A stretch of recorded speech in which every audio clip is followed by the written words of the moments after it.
और अपनी उसकी इल्मी हैसियत ये है कि उलमा उसको कहते हैं हमारे सामने आओ बैठो, तो आता नहीं।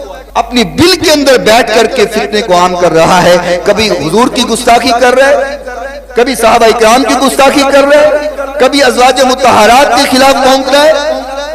मैं हजरत तलहा, जुबैर, सईदा आयशा, हजरत मुआविया रज़ियल्लाहु अन्हुम अजमईन व अलैहिमुस्सलाम अजमईन, इन सब को हजरत अली की हुकूमत का बागी भी कहता हूं, क्योंकि हुजूर अलैहि सलाम ने फरमाया था कि अम्मार को एक बागी जमात कत्ल करेगी, अम्मार उन्हें अल्लाह और जन्नत की तरफ बुलाएंगे, वो जमात जहन्नम की तरफ बुलाएगी।